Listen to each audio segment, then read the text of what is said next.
እንዴት ከረማችሁ? ያለፉት 10 ቀናት ቆይታችሁ እጅግ ስኬታማ እንደሆነ ተስፋ አደርጋለሁ።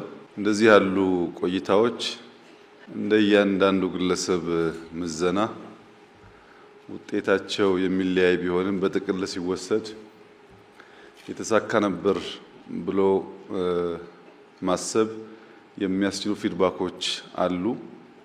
ይህንን መንግስት የሚመሩ አመራሮች የተቀራረበ እሳቤ ለመያዝ የሚያስችል ቆይታ ነበር ብሎ በጥቅሉ መውሰድ ይቻላል።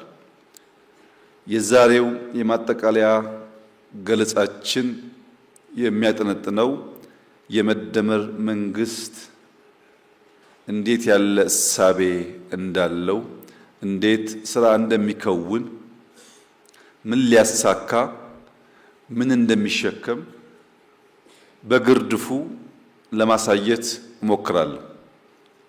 የመደመር መንግስት ሲባል መያዝ ያለባቸው ፖይንቶች አንደኛው መፍጠር ነው፣ ክሪኤቲቪቲ ነው። ሁለተኛው መፍጠን ነው። ሶስተኛው ማብዛት ነው። አራተኛው ማጥራት ነው። ምን ማለት ነው ይህ ጉዳይ ያላችሁ እንደሆነ ብዙ ያልፈጠረ ጥራት ማረጋገጥ አይችልም። ከብዙ ፈጠራ ውስጥ ነው ጥራት ያላቸው ጉዳዮች የሚወጡት። ብዙ ለመፍጠር ደግሞ ፍጥነት ያስፈልጋል። ያልፈጠነ ሰው ባለው ሲዝን ባለው ጊዜ በርከት ያሉ ጉዳዮች መፍጠር አይችልም። ብዙ ስንፈጥር፣ ብዙ ስንሮጥ ከነዚያ መካከል ጥቂቶቹ ረዘም ላለ ጊዜ ለመጓዝ ኳሊቲን ከዚያ ውስጥ መዞ ለማውጣት ያግዛል ማለት ነው። ኳንቲቲ ኦፖርቹኒቲ ነው፣ ኳሊቲ ግን ሪዛልት ነው። በኳንቲቲ ውስጥ በብዙ ፈጠራ ውስጥ አዳዲስ ነገር ለመፍጠር የምንማርበት ብቻ ሳይሆን ላስት የሚያደርግ ውጤት ለማቆየት እንጠቀምበታለን። ለምሳሌ ኮሪደር ስንጀምርና ዛሬ አንድ አይደለም። የኳሊቲ ቴስታችን ከጊዜ ወደ ጊዜ እየተቀየረ መጥቷል ማለት ነው እና ብዙ ለመፍጠር በመፍጠን ነው ጥራትን የምናረጋግጠው። የመደመር መንግስት በእነዚህ ህሳቤዎች ዙሪያ የሚያጠነጥን ይሆናል። የዛሬው ገለጻችን ግን ሁለት ቁልፍ ጉዳዮች አሉት። የመጀመሪያው ቁልፍ ህሳቤ ስልጡንነት፣ ዘመናዊነት እና ኋላ ቀርነት እንዴት እንደተፈጠሩ ታሪካዊ ዳራዎቻቸውን አይተን ከነዚያ ውስጥ የምንማራቸውን ትምህርቶች ነቅሰን እናወጣለን። ሰው ዘመናዊነትና ስልጣኔ ከዘመን መነጠልና ኋላ መቅረት ያሉትን ጉዳቶች በእኛ በሀገራችን ያስከተለውን ጣጣ በትንሹ በስሱ ከዓለም ሁኔታ ጋር አያይዘን እናያለን። ስልጣኔን፣ ዘመናዊነትን፣ ታሪክን በትክክል ካልተገነዘብን ዛሬን ለመስራትና ነገ የምናስበውን ለመከወን ያስቸግራል። ሁለተኛው ቁልፍ ጉዳይ የምናየው መደመር መር ስልጡን ሀገር እንዴት መፍጠር ይቻላል። ስልጡን ሀገር ለመፍጠር መነሻ አድርገን የምንወስደው እሳቤ አለ። መሻገሪያ የምናደርገው ድልድይ አለ። ተሻጋሪ ብለን የበየነው ኃይል አለ። አሻጋሪ ያልነው እና የለየነው ኃይል አለ። እንዴት ነው መነሻ፣ መሻገሪያ፣ ተሻጋሪና አሻጋሪውን ለይተን በሚና ከፍለን ስራ ሰጥተን ውጤት የምናመጣው? ይህ ደግሞ እንዳይከወን ሐሳብ አልቦነት ምን ያህል ጣጣ እንዳለው በስሱ ለማየት እንሞክራለን። ስለዚህ በሁለት ከፍለን ውሏችንን ካሰብን በቂ ይሆናል። አንደኛው ስልጡንነት፣ ዘመናዊነትና ኋላ ቀርነት፣ ሁለተኛው መደመር መር ስልጡን ሀገር እንዴት እዚህ ያለን ሰዎች ልንፈጥር፣ ልንመራ፣ ልናወርስ እንደምንችል የምንመክርበት ይሆናል። የመጀመሪያው ቁልፍ ጉዳይ ሰው፣ ዘመናዊነትና ስልጣኔ ነው። እዚህ በስዕሉ እንደምታዩት ወደ ኋላ አጮልቀን ነው የምናየው። ወደ ኋላ አጮልቀን በምናይበት ሰዓት የሰው ልጅ ለመሰልጠን ያደረጋቸውን ተጋድሎች፣ ስልጣኔ ብሎ የበየነውን የኑሮ ዘዬ ማቆየት የቻለበትን ጊዜ ዲክላይን ሲያደርግ ለምን ደግሞ እንደፈረሰ የምናይበት ይሆናል።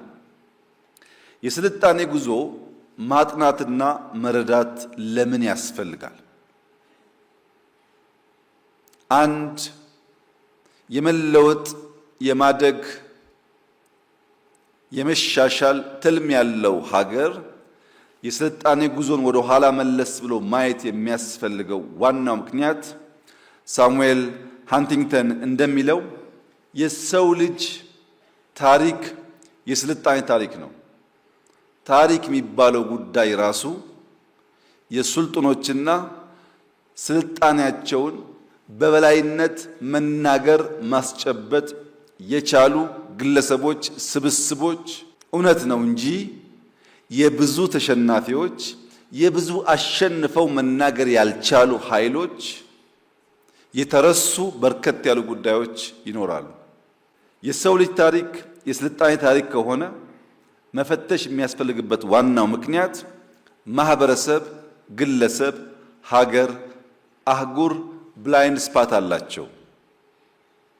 ወደፊት መሸምጠጥ የሚፈልግ ማንኛውም ኃይል በትልቅ መስታወት ወደፊት ማየት ብቻውን በቂ አይደለም። ብላይንድ ስፖቱን ቼክ የሚያደርግበት ስፖኪዮ ከቨር የማያደርግበትንም መለስ ቀለስ እያለ ማየት በክሪቲካል ሞመንት ያስፈልጋል። ያን ማድረግ ካልቻለ ወደፊት መጓዝ መፍጠንም አይቻልም። ብንፈጥንም ከምናስበው ቦታ መድረስ አስቸጋሪ ይሆናል።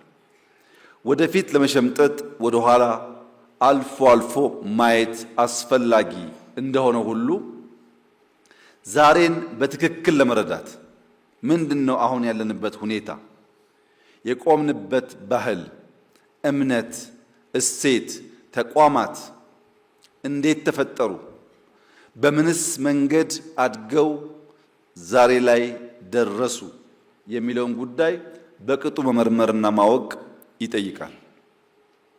ነገን ለመተንበይ የዛሬ ውሳኔዎች፣ ድርጊቶች፣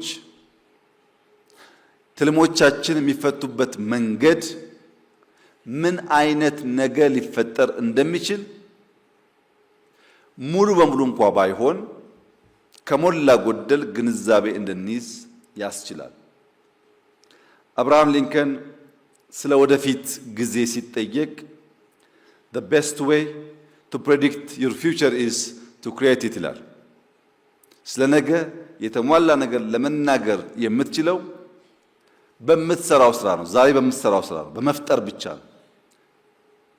የበቃ ኢንፍራስትራክቸር ዛሬ የሰራ ሰው ከዛ የተሻለ ዘመን እንደሚመጣ ማሰብ ይችላል። ዛሬ የተኛ ሰው ነገ የከፋ ጊዜ ለልጆቹ እንደሚያወርስ ካለ ብዙ አስረጅ ሊገነዘብ ይችላል። ዛሬን ማወቅ ነገን ለመስራት ብቻ ሳይሆን ነገን በቅጡ ለመተንበይ የሚያግዝ ጉዳይ ነው ማለት ነው። ስልጣኔ ምንድን ነው? ስልጣኔ የባህላዊ ልማታዊ ደረጃ ከፍታ ሲረጋገጥ አንጻራዊ ቢሆንም አንድ ሀገር ለማ በባህሉ አደገ ሲባል የሚታየው ሁኔታ ማለት ነው። ለዚህ ሀገር ዜጎች የሚስማማ አኗኗር፣ የሚስማማ የኑሮ ዘይና ስርዓት መፍጠር ሲቻል ማለት ነው። የባቢሎን ስልጣኔ በብዙ ታሪካዊ ድርሳናት እንደተቀመጠው በወቅቱ ከፍተኛ ስልጣኔ ከታየባቸው ኢምፓየሮች መካከል አንዱ ነው። በዚያ ጊዜ ስልጣኔን ዲፋይን ያደረጉበት መንገድ እስከ ዛሬ ድረስ ላለው የስልጣኔ ትርጓሜ እንደ መነሻ ሆኖ ያገለግላል። ግሪኮች ሲቪላይዜሽን የሚለውን ቃል ከሶስት ቃላት ነው መዘው ያወጡት። እነዚያን ሶስት ቃላት ስንገነዘብ ስልጣኔን አውቶማቲካሊ ከምን ጋር እንደሚያያዝ ለመገንዘብ ያግዛል። የመጀመሪያው ቃል ሲቪስ ይባላል። ሲቪስ በግሪክ ሲቲዝን ማለት ነው በእንግሊዝኛ፣ ወይም ዜጋ የማህበረሰብ አባል ማለት ነው። ሲቪስ ወይም ሲቲዝን አንደኛው ቃል ሲሆን ሁለተኛው ሲቪታስ ወይም ሲቲ ከተማና ከተሜነት፣ ሶስተኛው ሲቪሊስ ወይም ሲቪል ወይም ሲቪሊቲ ስልጡን ባህሪና የኑሮ ዘይቤ። ሶስት ነገር፣ የመጀመሪያው የማህበረሰብ አባል ሰው ማለት ነው። ሁለተኛው ከተማ፣ ሶስተኛው ከተማና ሰው ብቻ ሳይሆን ያንን ከተማ በሰለጠነ መንገድ መገልገል የሚችል ስልጡን ባህል የኑሮ ዘዬ። አንዳንዴ ከተማው እያለ በቅጡ መገልገል የማይችሉ ሰዎች ሊፈጠሩ ይችላሉ። ስልጣኔ ስንል ሰው ከተማና የአኗኗር ዘዬ መሆኑን የዛን ጊዜው አተረጓጎም እስካሁን ባለው ሁኔታም የሚሰራ ይሆናል። ይሄን ለመገንዘብ ቀደምት ስልጣኔዎች በስሱ ስናይ ዴፊኒሽኑና ስልጡን የተባሉ ሀገራት በወቅቱ ያሳኳቸው ጉዳዮች አንድና ያው ሆነው እናገኛቸዋለን። በስልጣኔ ተርታ ውስጥ የመጀመሪያውን ወይም ቀደምት የሚባለው ሱሜሪያን ሲቪላይዜሽን ይባላል። የሱሜሪያ ሲቪላይዜሽን ከሁሉ የቀደመው እንደሆነ የታሪክ ተመራማሪዎች ከሞላ ጎደል ይስማማሉ። ይህ ስልጣኔ የተገኘበት ቦታ ሜሶፖታሚያ ይባላል። በወቅቱ በአሁኑ አጠራር ኢራቅ ያለችበት አካባቢ ማለት ነው። የዚህ ስልጣኔ ጊዜ 4000 ዓመተ ዓለም ገደማ ሲሆን የአሁኑ ሲጨመርበት 6000 ዓመት ገደማ ይሆናል። የዛሬ 6000 ዓመት ገደማ ሜሶፖታሚያ አካባቢ የነበረው ስልጣኔ የመጀመሪያው ፈርቀዳጅ ስልጣኔ ተብሎ ይወሰዳል። የዚያ ስልጣኔ ፋውንዴሽን መሰረት ግን በጤግሮስና ኤፍራጥስ ወንዞች መካከል የተፈጠረ ነው። እነዚህ ወንዞች እና ያ ቦታ እና ያ ጊዜ ተደምረው የሱሜሪያን ስልጣኔን የሚገልጡ ሲሆን በወቅቱ የነበረው ዋና ዋና ግኝት አንደኛ የጽሑፍ ቋንቋ ነው። ሁለተኛ ከሞላ ጎደል የተቀየሱ መስኖ መሰል ግብርናዎች ናቸው። ውሃን ከኮርሱ በተወሰነ ደረጃ ዳይቨርት የማድረግ ልምምድ። ሶስተኛ ከተማና ኪነ ህንፃ ናቸው። የነዚህ ቅሪቶች አሁንም ይታያሉ። እንደምታዩት ያንን ስልጣኔ የሚያሳየው ቅሪት በጽሁፍ የሚነበብ ብቻ ሳይሆን በአይን የሚታይ የሚዳሰስ ነገርም አለ። ያ የሚዳሰሰው ነገር ከድንጋይ ክምር የሚዘል ባይሆንም፣ ሁለተኛው ከሱሜሪያን ቀጥሎ የሚገለጸው ሲቪላይዜሽን ኢንደስ ቫሊ ሲቪላይዜሽን ይባላል። የኢንዱስ ሲቪላይዜሽን ተብሎ ይጠራል። የኢንዱስ ሲቪላይዜሽን ጊዜው ወደ 3300 ዓመተ ዓለም ገደማ ይገመታል። አሁን ካለው ጋር ወደ 5300 ገደማ ዓመት ይሆነዋል። ቦታው በደቡባዊ ኤዥያ ዛሬ ሰሜን ህንድ እና ፓኪስታን አካባቢ እንደሆነ ይታመናል። መሰረቱ የኢንደስ ወንዝ ነው። ወንዝ፣ ሰው፣ ከተማ አይለያዩ። የተመሰረተው ኢንደስ ወንዝ አካባቢ ነው። በዚያ በኢንዱስ ቫሊ የተገኙ ዋና ዋና ግኝቶች አንደኛው ፕላንድ ሲቲስ ናቸው። ከነበረው የተሻለ በእቅድ በፕላን የሚመሩ ከተሞች እና የፍሳሽ አወጋገድ ስርዓት አንዱ የሚጠቀስለት የስልጣኔው ማሳያ ነው። ሶስተኛው በቅደም ተከተል ሲቀመጥ ኤንሸንት ኢጂፕሽያን ሲቪላይዜሽን ነው። የኢጅፕት ስልጣኔ ጊዜው ወደ 3100 ዓመተ ዓለም ይሆናል። አሁን ካለው ጋር ሲደመር ወደ 5100 ዓመት ይሆነዋል። ቦታው ምስር አካባቢ ነው። አሁን ያለችውን ግብጽ እንዳለ አያሳይም። ደቡባዊ ግብጽ የኑቢያ አካል ስለሆነ መሰረቱ የአባይ ሸለቆ ነው። ግኝቱ ፕራይመርሊ ግብርናና ኪነ ህንፃ ነው። አራተኛው የቻይኒዝ ሲቪላይዜሽን ነው። አብዛኛው ሂስቶሪያን የሚስማሙበት 3000 ዓመተ ዓለም ገደማ የነበረ አሁን ካለው ጋር 5000 ዓመት የሆነው ስልጣኔ ነው። ቦታው ቻይና አሁን ቻይና የሚባለው ግዛት አካባቢ ነው። መሰረቱ የብጫ ወንዝ ሸለቆ ነው። የተመሰረተው የብጫ ወንዝ ሸለቆን ተከትሎ ነው። ይሄም ግብርናና መንግስት ወይም በርከት ያሉ ሰዎች የማስተዳደር ስርዓትን ተፈጥሮበታል ተብሎ ይታመናል።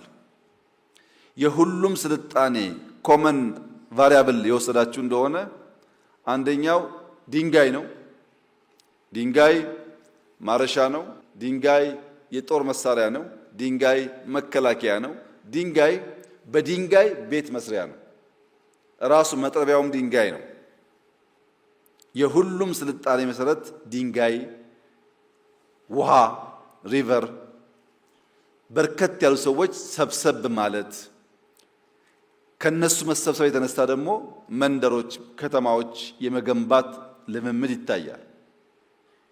እነዚህ ዋና ዋና ከሚባሉ ሲቪላይዜሽን በተጨማሪ በላቲን አሜሪካ የማያና ኢንካ ስልጣኔዎች የሚባሉ አሉ።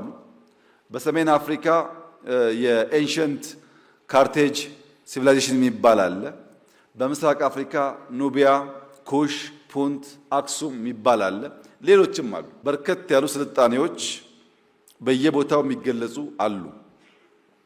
ለመነሻ ያክል ያየናቸው ጥንታውያን ስልጣኔዎች ግን ከተሜነት፣ ሰብሰብ ብሎ መኖር፣ ድንጋይ መቆርቆር፣ መትጋት፣ በተላጠ እጅ ከሺህ ዓመት በኋላ የሚታይ ቅርጽ ለኛ መተው አለበት።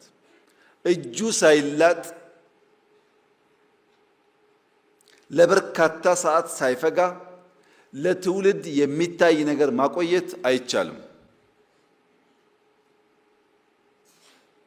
ይሄን በሁሉም ስልጣኔዎች ማየት ይቻላል። የስልጣኔ አለባውያን ምንድናቸው?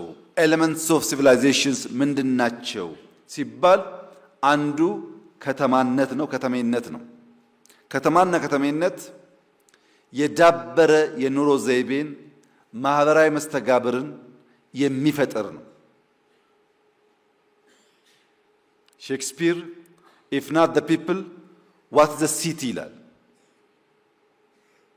ሲቲ ኢንፍራስትራክቸር ብቻ ሳይሆን ሱፕራስትራክቸሩም ጭምር ነው።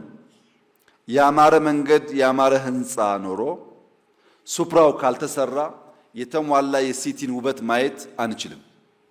ከተማን የሚመራ ሰዎች ኢንፍራስትራክቸር እና ሱፕራስትራክቸሩን ኢኳሊ ስንመራ የሚያምር ከተማ፣ ለኑሮ የሚመች ከተማ፣ የኑሮ ዘዬው ስርዓት ያለበት ኦርደርሊ ከተማ መምራት መፍጠር እንችላለን። ሁለተኛው የዳበረ መንግስታዊ ስርዓት ነው። የዳበረ ማለት ሰፊ ቁጥር ያላቸው ህዝቦችን በስርዓት አደርጅቶ የጋራ ፍላጎታቸውን ዲፋይን አድርጎ ያ ፍላጎታቸውን ለመጠበቅ በጋራ የሚተሙ ሲሆን ግልጥ ያለ ሃይራርኪ ኦርደር ሲኖር አንዱ ወደዚህ አንዱ ወደዚህ የማይነዳ ከሆነ ማለት ነው። ሶስተኛው የዳበረ ባህል ነው። የዳበረ ባህል የአንድን ማህበረሰብ እሳቤ፣ እሴት፣ ማንነት፣ እምነት፣ ስሜት፣ ቋንቋ፣ ኪነ ጥበብ በርከት ያሉ ጉዳዮች በውስጡ ይይዛል። ከዚያም እልፍ ሲል ስነ ጽሑፍን ይይዛል። አንድ ባህል የአዲስ አበባ ባህል ምን ይመስላል ቢባል እዚህ ያለውን ሰው በሙሉ ብንጠይቅ ለየብቻ አንድ አይነት ምላሽ አናገኝም። ከዚህ እስከ ቦሌ ያለው አውራ ጎዳና ቤት ቤት በኩል ያልፋል፣ ስንት ኪሎ ሜትር ነው ብንል ግን በጣም በርካታ ሰዎች የሚቀራረብ ምላሽ ይሰጣሉ። ለምን? ባህል እንደ ኢንፍራስትራክቸር በቀላሉ የሚጨበጥ አይደለም። ባህልን ሶሻል ብሬን ይሉታል። ሶሻል ብሬን የተባለበት ዋናው ምክንያት የሰው ልጅ ኢን አቨሬጅ አጠቃላይ ካለው ቁመና ውስጥ የእያንዳንዱ ሰው ብሬን 2% የሚያክል ክብደት አለው። በአቨሬጅ የሁሉም ሰው ክብደት ተወስዶ የብሬኑ ፓርት ሲለካ ኢን አቨሬጅ 2% ይሆናል። ያ 2% የሆነው ብሬን 25% ኢንቴኮቻችንን ኦክሲጅኖቻችን ይበላል። ሳይዙ 2% ነው፣ ግን አጠቃላይ ከምንበላው ከምንመገበው ነገር 25%ቱን ወሳጅ ብሬን ነው። 75%ቱ የሚሄደው ለ98% ኦፍ አወር ባዲ ነው። ምን ማለት ነው?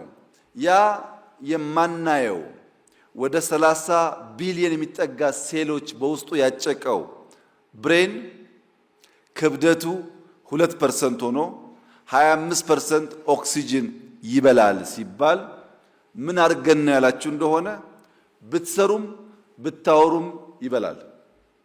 በኢንቨስትመንት አይን ብታዩ አንድ ሰው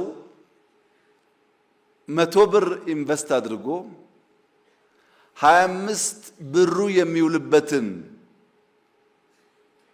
በቅጡ ማየት ካልቻለ ከ110 ከ115 ማትረፍ አይችልም። እንሰራለን፣ በሰራነው እንበላለን። የበላነው 25% ይወሰዳል። ለምን እንደዋለ የማያስብ ሰው ዘሆል ልፋቱ ከንቱ ነው ማለት ነው። ከንቱ ነው። አራተኛውና የመጨረሻው የዳበረ ቴክኖሎጂያዊ አቅም ነው። ይህ አቅም በየዕለት የሚገጥመንን ችግር ለመፍታት የምንፈጥረው ጉዳይ ማለት ነው። የቸገረን ቤት ከሆነ እንዴት ቤት እንሰራለን? የቸገረን የውሃውን ኮርስ መጠበቅ ከሆነ የውሃውን ንጽህና መጠበቅ ከሆነ ውሃን ረዘም ላለ ጊዜ ማቆየት ከሆነ ለቸገረን ነገር የምንፈልገው መፍትሄ በየጊዜው ቴክኖሎጂ ይባላል። የግድ ኮምፒውተር መሆን የለበትም። ስልጣኔዎች በምን መሰረት ይገለጣሉ ያላችሁ እንደሆነ ስልጣኔ የተወለደው የሰው ልጅ ገበታውን ሌማቱን ለማትረፍረፍ ባደረገው ተጋድሎ ነው። የመጀመሪያው የስልጣኔ ውልደት ምክንያት ገበታ ላይ በቂ ምግብ ማቆየት፣ በመብላት ራስን ማቆየት አስፈላጊ ስለነበረ ነው። የመጀመሪያው እንግዲህ ሰርፕለስ ፉድ ለማግኘት የሰው ልጅ ልምምድ የነበረው አደን መውጣት ነው። ከማን ጋር? ከሚስቱ ጋር፣ ከህፃን ልጁ ጋር፣ ምናልባት አንድ ፍየል አንድ በግ ካለው ጎትቶ እና ቤተሰብ እየመሰረተ ሚስቱን ልጁን ይዞ አደን ሲወጣ ልጅ እያለቀሰ እናት ቆማ ልጅ እያጠባች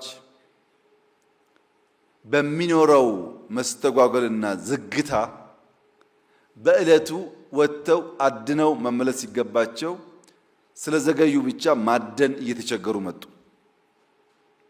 ወጥተው በቀላሉ አድኖ መምጣት የነበረው ፍጥነት ጋር አብሮ ስለማይሄድ በኋላም ተፈጠረ ዲቪዥን ኦፍ ሌበር። የለም ከምንጓተት አንቺ እዚህ ቆይ ልጆች ይዘሽ እኔ ወጥቼ አድኜ ልምጣ፣ ካገኘው ይዤ እመጣለሁ፣ ካጣውም ከትናንትናው የተራረፈውን ሞቅ ሞቅ አድርገሽ ታበይኛለሽ በሚል ስራ ክፍፍል ተፈጠረ። እሷ ሰፈር ስትቆይ እሱ ወጥቶ አድኖ ሲመጣ ውጤታማ እየሆነ መጣ። ፈጥኖ አድኖ ይመጣል፣ እሷም ቤት ትሰራለች። ከዚያ ግድ የለም ብቻዬን ከመሄድ ያንተና የኔ ሚስት እዚህ ይቆዩ፣ እኔ እናንተ አድነን እንምጣ። 5፣ 10፣ 20 እያደገ ሄደ ማለት ነው። በጋራ የሚያድኑ ሰዎች፣ በጋራ ሰፈር የሚቆዩ ሰዎች። ነገር ግን ይሄ ዲቪዥን ኦፍ ሌበር በርከት ያሉ ሰዎችን ሰፈር የሚያቆይ በርከት ያሉ ሰዎች ወደ አደን የሚወስድ ሲሆን እየቆየ ሲሄድ ልጄን መታሽብኝ፣ ወንበሬን ገፋሽብኝ፣ ዕቃዬን ሰበርሽብኝ፣ ጭቅጭቆች ሰፈር ይፈጠራሉ። ባሎች ሲመለሱ ሰፈር ጦርነት ነው ያለው። ለዚያ ሲባል ሶሻል ስትራክቸር እና የመንግስትነት ባህሪ መፍጠር ተጀመረ። በልከኛ መካከል አንተ ቆይና የፖሊስ ስራ ጠብቅ እየተባለ ልክ መንግስት የመምሰል ፖሊስ የመሰየም አድሚኒስተር ማድረግ እና መንግስትን መፍጠር ቀጥሎ መጣ ማለት ነው። ከዚያ በኋላስ ሰው ሲሰባሰብ ልማት ብቻ አይደለም፣ መታወቅ ብቻ አይደለም፣ ጥፋትም አለ፣ ግጭትም አለ፣ ሽሚያም አለ፣ እኔ በልጥም አለ። ያን ለመፍታት የህግ ስርዓት፣ ያን ለመፍታት በጣም ብዙ በርካታ ፋይሎች ሲፈጠሩ መጽሐፍ፣ በጽሁፍ ማቆየት፣ ማስታወሻ ቴክኖሎጂ ተፈጠረ ማለት ነው። ሰው በሌማት ራሱን ለማትረፍረፍ ገበታውን ለመሙላት ካደረገው ጥረት ከተማና መንግስት እስከፈጠረበት ጊዜ ሂደት ውስጥ በየጊዜው ምን አለ? ፈጠራ አለ። በየቀኑ ፈጠራ አለ። በዛ ሂደት ነው ስልጣኔ መጣ የሚባለው። እነዚህ የስልጣኔ ሞዴሎች የተለያዩ የታሪክ አጥኚዎች፣ ፈላስፋዎች፣ ተመራማሪዎች በተለያየ መንገድ አስቀምጠውታል። አንድ ስልጣኔ የት ጀምሮ የት ጋር እንደሚያበቃ ታሪካዊ ሞዴል የሚባል አለ፣ ዑደታዊ ሞዴል የሚባል አለ፣ ኢነርጂ ቤዝድ ሞዴል የሚባል አለ፣ ሌሎች ሞዴሎችም አሉ። አንድ በአንድ ለማየት ሂስቶሪካል ሞዴል የሚባለው የስልጣኔ መለኪያ መስፈርት አርኖልድ ቶምቤ ሞዴል ይባላል። አርኖልድ ቶምቤ የሚባለው ሰው ስተዲ ኦፍ ሂስትሪ የሚባል ጥናታዊ ጽሑፍ በመጽሐፍ መልክ የዛሬ 90 ዓመት ገደማን የጻፈው። በዚያ ጽሑፉ ስልጣኔን በአራት መንገድ ዲፋይን አደረገ። ልክ ኔቸር ቤዝድ ይሉታል። የሰው ልጅ ተወልዶ አድጎ አርጅቶ እንደሚሞተው ሁሉ ስልጣኔ ይፈጠራል። ጅማሩ አካባቢ ላይ እየዳበረ አድማስ እያሰፋ ሲሄድ ያድጋል። እያረጀ መሰንጠቅ ሲጀምር ደግሞ የእድገቱ ጫፍ ላይ ደርሶ ማሽቆልቆል ይጀምራል። ሲፈረካከስ፣ ሲንኮታኮት፣ ሲሞት ደግሞ ልክ በብዙ ስልጣኔዎች እንደምናውቀው ቅሪት ቢኖረውም ያ ስልጣኔ የነበረውን ኃይል ይዞ አይቆይም ማለት ነው። በዚህ መንገድ አርኖልድ ቶምቤ ካስቀመጠ በኋላ ምናልባት ወደ 25-26 ዓመት ቆይቶ ዑደታዊ ሞዴል ወይም ሳይክሊክ ሞዴል የሚባል ተፈጠረ። ይሄ ካርሎ ኪንግ የሚባል ሰው ቀደም ሲል የነበረውን የኔቸር ቤዝድ ሞዴል ካጠና በኋላ the evolution of civilization ብሎ ጥናታዊ ሰነድ አዘጋጀ።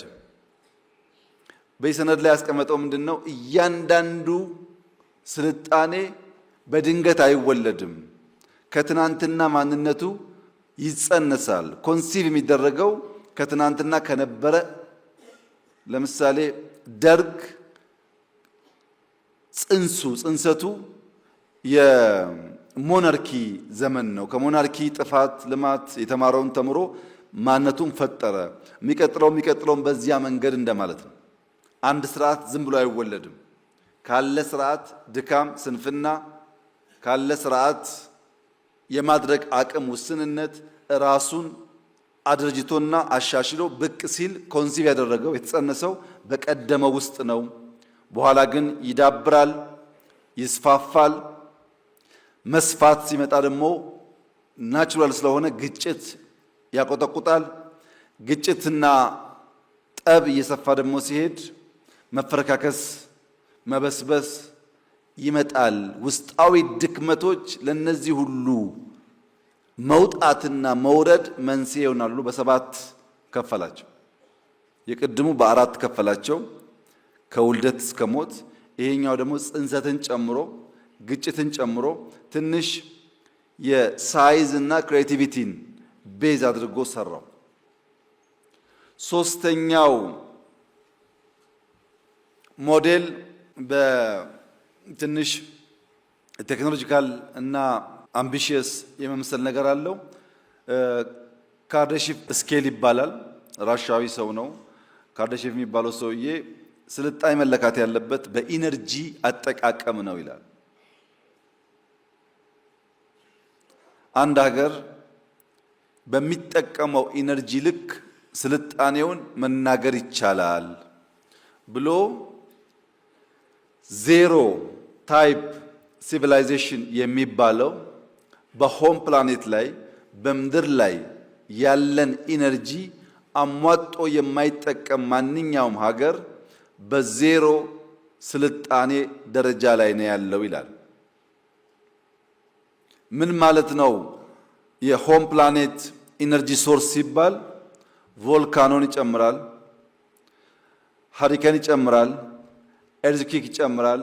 በእነዚህ ምክንያት የትኛውም አገር በዜሮ ታይፕ ስልጣኔ ደረጃ ነው ያለው ማለት ነው። የትኛውም ሀገር ሁሉንም የኢነርጂ ሶርስ ሃርነስ ማድረግ አልቻለም። እሱ ታይፕ ዋን የሚለው ሆም ፕላኔት እና ሶላር ኢነርጂን በተሟላ ደረጃ መጠቀም የሚቻልበት ደረጃ ሲደረስ ታይፕ ዋን ይባላል ይላል። ታይፕ ቱ የሚለው ደግሞ ሶላር ሲስተም ብቻ ሳይሆን ሙሉ ስታሮችን ሁሉም ኢነርጂ ስላለው እነዛን ኢነርጂዎች መጠቀም የሚችል ሀገር ሲፈጠር ይላል። ይሄን በዳይሰን ስፊር መጠቀም ይቻላል ነው የሚያስቀምጠው። ግን የሶላር ሲስተሙ እና ስታሮች በሙሉ ኢነርጂያቸውን ሲሰጡ ታይፕ ቱ ሲቪላይዜሽን ደረስን ተብሎ ይወሰዳል ይላል። ታይፕ ስሪ የሚላቸው ጋላክሲ ላይ ሚልክዌይ ጋላክሲ ላይ ያለውን ኢነርጂ በሙሉ መጠቀም ሲቻል ነው እያለ በኋላ ትንሽ ከበድ ያሉ ሀሳቦች እያነሳ ይሄዳል። ምንድነው የዚህ የካርዳሺቭ ስኬል ለብዙዎች እንደ ማነቃቂያ የሚወሰደው? ኢነርጂን በብዛት መፍጠር ኢንዱስትሪ፣ አርባናይዜሽን፣ አግሪካልቸር፣ ቴክኖሎጂ ላልነው ጉዳይ እንደ ግብአት ያገለግላል። ኢነርጂ መፍጠር ያልቻሉ ሀገራት ሰለጠን ቢሉም በስልጣኔ ደረጃ መወሰድ የለበትም ይላል። ሰዎች እንዲፈጥሩ የሚያግዝ ነው። አሁን በሃይድሮ ብቻ ተወስዶ ሲታይ አፍሪካ ውስጥ በሰብሳራ አፍሪካ አክቹዋሊ በጠቅላላ አፍሪካ 15 ትላልቅ ግድቦች ስማቸው ይጠራል። 11ኛው ተከዜ ነው። 7ኛው ግቤ ነው። 2ኛው ኮይሻ ነው። 1ኛው ገርድ ነው። ከ15ቱ አራቱ በአፍሪካ ያሉ ግድቦች ኢትዮጵያ ውስጥ ይገኛሉ። 1ኛ፣ 2ኛ፣ 7ኛ እና 11ኛ። ነገር ግን በሃይድሮ ኢትዮጵያ ማምረት የሚገባት የኢነርጂ አቅምና ዛሬ ያመረተች ያለችው ደግሞ ገና ብዙ ይቀረናል። አሁን ኮምፓሪዝኑ ከአፍሪካ ሲሆን በርከት ያለ ቁጥር አለ። በሀገር ካለ ፖቴንሻል አንጻር ደግሞ ሲሆን ገና ብዙ ይቀራል። ሌሎች ሞዴሎች አሉ። የማቲው ሜልኮም ሞዴል የሚባል አለ። ይሄ ደግሞ በገቨርንመንት ሲስተም ነው የሰራው። የጋሪዮሻዊ ወይም ያልዳበረ ባህልና የማህበረሰብ ድርጅታ ያለበት ስርዓት ሲሆን፣ ፊውዳላዊ ሲሆን፣ የተበታተነ ያልተማከለ ስርዓት ሲሆን፣ ሀገረ መንግስታዊ ሲሆን ሪፐብሊክ ሊሆን ይችላል፣ ኤምፓየር ሊሆን ይችላል። በማዕከላዊ መንግስት ስር ሰፋ ያለ ህዝብ ሲተዳደር ኢምፔሪያላዊ ሲሆን የማዕከላዊ መንግስት ተጽዕኖ ፊዚካሊም በተለያየ መንገድ ከቅጥሩ ከድንበሩ ሲዘል በሚል ያስቀምጠዋል እና ስልጣኔን ልዩ ልዩ ምሁራን በተለያየ መንገድ ዲፋይን አድርገውታል። ሁሉም ደምራችሁ ግን ስታዩ አሻራ አለው። አሻራው ድንጋይ፣ አሻራው ሪቨር ነው ቤዝ ያደረጉበት። የዓለም ስልጣኔን ካየን በኋላ ወደኛ ሁኔታ ስናመጣው የኢትዮጵያ ስልጣኔ አንዳንዴ ለየብቻ አንዳንዴ በጋራ ሰብሰብ ያሉ ግዛቶችን ይመለከታል። ኢትዮጵያ ሲባል አሁን ያለው ካርታ ማለት አይደለም። ኢራቅ ሲባል አሁን ያለው ካርታ ማለት አይደለም። ቻይናም ሲባል እንደዚሁ በጊዜ ብዛት ወደዛ ወደዚህ የሚሉ ነገሮች ይኖራሉ።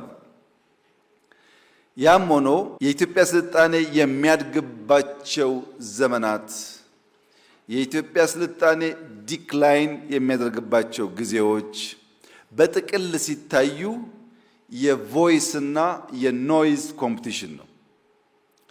ቮይሶች ጎልተው ሲወጡ፣ ቮይሶች ኖይዝን ሰፕረስ ማድረግ ሲችሉ፣ ቮይሶች በብዙዎች ክሊርሊ ተደምጠው ተከታይ ሲያገኙ እድገት ስልጣኔ አለ። ኖይዞች ሲበረቱ፣ ቮይስ ሰፕረስ ሲሆን ደግሞ ስልጣኔን ማውደም አለ።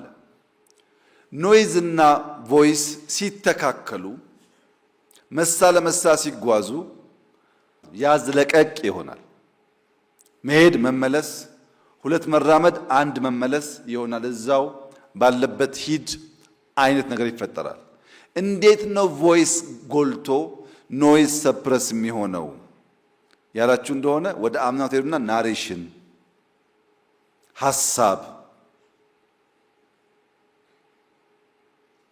ሐሳብ ናሬሽን ጎልተው ተገዝተው ሊደርሺፕ እና ፎሎወርሺፕ ሲስማሙ ስልጣኔና እድገት ይመጣል። ያ ሲደበዝዝ ደግሞ ጥፋት ይመጣል። ኢትዮጵያ ውስጥ ያሉ ስልጣኔዎች ቅድመ አክሱም እና ከአክሱም በኋላ ብለን በሁለት ብንከፍል አክሱም ብዙ የተነገረለት ስለሆነ ቅድመ አክሱም የዛሬ 2500 ዓመት ዓለም ገደማ አሁን 3000 4000 ገደማ ሆኗል ማለት ነው። የፑንት ስልጣኔ ነበረ። የፑንት ስልጣኔ ግማሽ የሚያህል ኢትዮጵያን ይዞ ዋና ፎከሱ ቀይ ባህርን የሚቆጣጠር ነው። ፑንት ወጥቶ ሲወርድ የኩሽ ስልጣኔ መጣ። የኩሽ ስልጣኔ እንደገና ቀይ ባህርን በስፋት ይዞ እዚህ ጋር እንደምታዩት ወደ ኋላ እስከ ሱዳን ድረስ ይሰፋል። የኩሽ ስልጣኔ ወድቆ የዳማት ስልጣኔ ደግሞ ሲመጣ የተወሰነ የሚከፋፈሉ አሉ። ግን አሁንም ቀይ ባህርን አባይን መቆጣጠር ኢትዮጵያ ውስጥ የነበሩ ስልጣኔዎች ሁሉ ፋውንዴሽን ነበር። በኋላ የአክሱም ሲመጣ አክሱም ወደ ኋላ ያለውን ቀንሶ ወደ የመን በተወሰነ ደረጃ ወደ ደቡባዊ ሳውዲ ህንድ ድረስ የሚዘረጋ ሰፋ ያለ ኢንፍሉዌንስ ያለው በወቅቱ ከነበሩ 4 ሀያላን መንግስታት እንደ አንድ የሚወሰድ መንግስት ነበር። በዓለም ላይ ስልጣኔ ነበር ከተባለ በዓለም ላይ ከድንጋይ ጋር የሚያያዝ ሙከራዎች ነበሩ ከተባለ አንዱ ያለው ኢትዮጵያ ውስጥ ነው። ለምሳሌ አክሱም ብትሄዱ፣ ይሃ ብትሄዱ፣ ላሊበላ ብትሄዱ፣ ሶፍመር ብትሄዱ ታዩታላችሁ ድንጋይና ሰው የነበረውን ትስስር። ግብጽ ያለው ፒራሚድ የብዙ ፊልሞች የስልጣኔ ምንጭ፣ ብዙዎች ሊያዩት የሚጓጉለት ሲሆን ኢትዮጵያ ያለው እንደዚህ ያለው ስልጣኔ በእኛ ስንፍና ምክንያት ብዙ ያልተነገረለት ሊሆን ይችላል። ነገር ግን ላሊበላን ስትወስዱ ያኔ አይደለም ዛሬም እንደዛ ያለ ኢንጂነሪንግ የለም። ሁሌ የምናውቀው ወደ ታች ይቆፈራል፣ ፋውንዴሽን ይሰራል፣ ቤት ወደ ላይ የሚገነባው። ላሊበላ የተገነባው ከላይ ወደ ታች ነው። የተለየ ዊዝደም ነበር ማለት ነው። እነዚህ ቀደምት ዕውቀቶች የመጡበት ዋናው መንገድ ያኔ የነበረው ስልጣኔ ድንጋይና ሰው ለረጅም ጊዜ ያላቸውን ትጋት የሚያሳይ ነው። ከዚያ በኋላ ያሉትን ብንወስድ ከአክሱም በኋላ ዛጉዌ ነበር። ከዛጉዌ በኋላ ጊዜው በትክክል ዲፋይን ባይደረግም ዛጉዌ አካባቢ ወይም በፊት ባሌ አካባቢ ያለው ስልጣኔ ይነሳል። የጎንደር የዛሬ 400 ዓመት አካባቢ የነበረው ስልጣኔ ይነሳል። አሁንም የሚታይ ነገር ስላለ የሐረር ስልጣኔ ይነሳል። የጅማ፣ የሸዋ፣ የከፋ፣ የወላይታ፣ የዳውሮ ይቀጥላል በየቦታው ማለት ነው። ለምሳሌ ዳውሮ ስልጣኔ የዛሬ 400 ዓመት ገደማ አላላ ኬላን ሲሰሩ 47 48 ዓመት ነው የፈጀው ስራው። አሰራሩ እንዴት ነው? አንድ ጄኔሬሽን ግዴታው 7 ዓመት ነው። 7 ዓመት ግዴታ ያለበት አንድ ፋሚሊ አንድ ዓመት ልጅ ጥሎ ቢሄድ 7 ዓመት ድንጋይ ቆርቁሮ ሲመለስ ልጁ 8 ዓመት ይሞላታል። 8 ሲሞላው ይተካል በሌላ ሰው ማለት ነው። እንደዛ እያሉ 4 5 ትውልድ በቅብብሎሽ 47 48 ዓመት ነው አላላ ኬላን የገነቡት። ያ ሁሉ ድንጋይ ምን ይፈልጋል? መቆርቆር ይፈልጋል፣ መደርደር ይፈልጋል። በየቦታው የምናያቸው ኢትዮጵያ ውስጥ ያሉ ስልጣኔዎች ሌላ ቦታ ከተማርናቸው ስልጣኔዎች ጋር የሚቀራረብ ባህሪ አላቸው። ታዲያ እንዴት ማሽቆልቆል መጣ?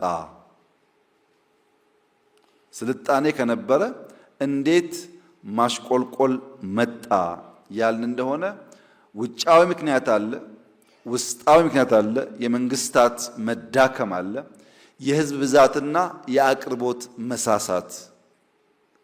ህዝብና ሰፕላይ አብረው የማያድጉ ከሆነ ግጭት ደግሞ መዳከምን መፍጠሩ አይቀርም። ኢትዮጵያ ውስጥ ስልጣኔ የመጣባቸውን ኋላም ውድቀት የታየባቸውን ዘመናት በአንድ ምሳሌ ብቻ ለመገንዘብ አንድ 4 ጎማ ያለው መኪና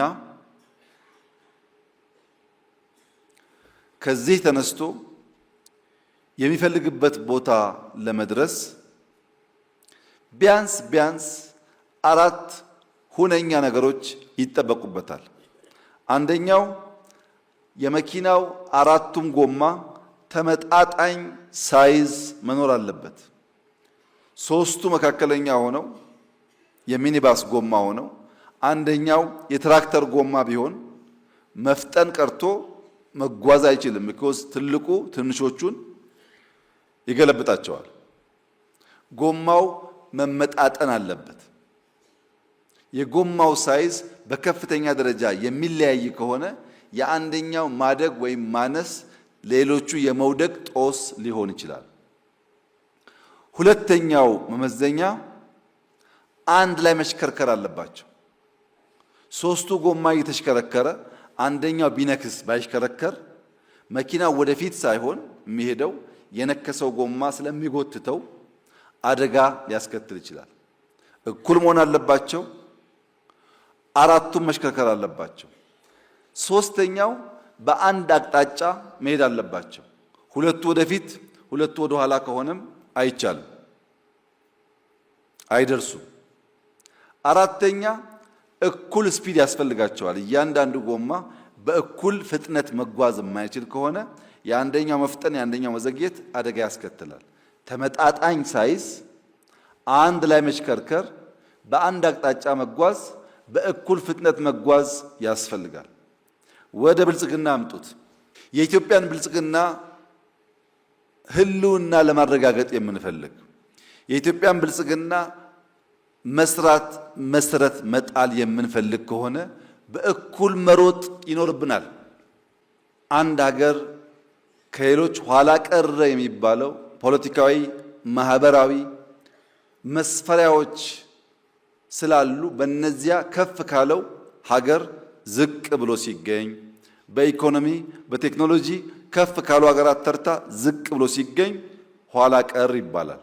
የእድገት መገታት ካለ፣ ኮንቲኒየስ ግሮዝ ከሌለ፣ የፍጥነት መጓተት ካለ፣ የፖለቲካ አዙሪት ካለ፣ የኢኮኖሚ ስብራት ካለ እነዚህ የኋላ ቀርነት መገለጫ ተደርገው ይወሰዳሉ። መንስኤዎቹስ ዲኬ ነው። አንደኛው ኢንስቲቱሽናል ዲኬ፣ ለምሳሌ ፖሊስ ብለን አደራጅተን የህዝብን ሰላም መጠበቅ ካልቻለ፣ ዲኬ ካደረገ፣ በማህበረሰብና በፖሊስ መካከል ትረስት እየጎደለ ከሄደ፣ ሌጂቲሜሲውን ካጣ፣ ወይም ፍርድ ቤት ብለን ሰው ተበድሎ ፍትህን ፍለጋ ፍርድ ቤት ሄዶ ፍትህ የማያገኝ ከሆነ፣ የፍትህ ተቋማት የማይታመኑ ከሆነ የኢንስቲቱሽናል ዲኬ ያጋጥማል። መንግስታት ስራቸውን በወጉ መስራት ሲሳናቸው ማለት ነው። ሁለተኛው ካልቸራል ዲኬ ነው። መልካም የሆነ እሴት ሲሸረሸር፣ መከባበር፣ መተማመን፣ አደራ መጠበቅ፣ በቃል መገኘት፣ አለመስረቅ፣ አለመቅጠፍ፣ አለመዋሸት የመሳሰሉ ጉዳዮች እየላሉ ሲሄዱ። ሶስተኛው ኢኮኖሚክ ዲኬ ነው። የኢኮኖሚ ተዋንያን ሲቀጭጩ፣ እየቀጨጩ ሲሄዱ፣ የቢዝነስ አድማስ ሲጠብ፣ ምርታማነት ሲቀንስ፣ የጥቅል ኢኮኖሚ መኮስመን ሲያጋጥም፣ ዕዳ ሲበራከት፣ የምናመርተውና የምንፈልገው ሲለያይ፣ ያኔ የኋላ ቀርነት መንስኤ ተደርጎ ይወሰዳል። ኢትዮጵያ ቅድም እንዳነሳሁት በዘመን መካከል ቀደምት ነበረች፣ ተቸክላ ቆይታለች፣ በሆነ አዙሪት ውስጥ ገብታለች፣ በጣም ዘግይታለች፣ ተንሸራታለች፣ ኋላ ቀርታለች። በጊዜና በዘመን መቀደም የሚያስከትለው ጣጣ መዘጋት፣ መዘግየት፣ መንሸራተት ነው። እየዘገየን በዘመን ስንቀደም ብዙ ጉዳዮች በእኛ እየተዘጉ፣ ዘመን ሲለወጥ እኛ እዛው ቆመን እንቀራለን። በኢትዮጵያ የባለፉት 1000 ዓመታት ሂደት ውስጥ የነበረ ችግር። ነገር ግን አንድ ተስፋ አለ።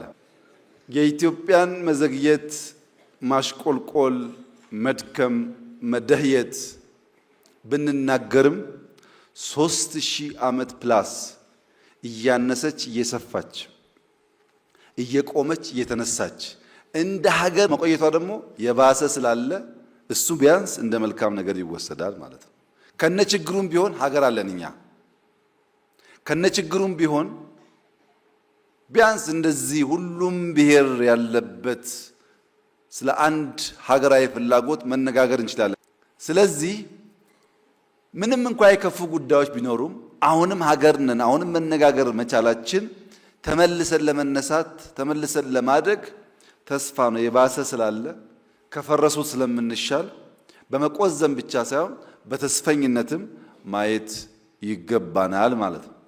የሀገር እድገት ከልካይ አጥሮች አካላዊ አጥር፣ ተቋማዊ ወይም ስርዓታዊ አጥር እና ባህላዊ አጥሮች አሉ። እነዚያ አጥሮች ብሬክ መደረግ ካልቻሉ እንደ ሀገር፣ እንደ ክልል፣ እንደ ከተማ እድገት አይመጣም። ለምሳሌ አዲስ አበባን ብንወስድ አዲስ አበባ ራሱን ከአጥር ገላግሏል። ብር ያለው ሰው ኢንቨስት የሚያደርግ ሰው ከመጣ አዲስ አበባ ይጠቀማል። ያ ሰው ኦሮሚያ ቢሄድስ፣ አማራ ቢሄድስ፣ ሌላ ክልል ቢሄድስ የመጀመሪያው ጥያቄ ዕውቀትና ገንዘብ አለህ ወይ ሳይሆን ከየት ነው የመጣኸው ነው። ያ አጥር ምን እያደረጋችሁ ነው? እንዳታድጉ እያደረጋችሁ ነው። ካፒታል ቦርደር የለውም። ዕውቀት ቦርደር የለውም። ገንዘብ ያለው ሰው፣ ዕውቀት ያለው ሰው፣ የሚሰራ ሰው ከየትም ቢመጣ ኢምብሬስ ማድረግ አለብኝ ብለን ካላመን በቀር እዚህ ያየነውን እድገት አንደግመው። ባይዘው አጥሩ ማለቂያ የለውም።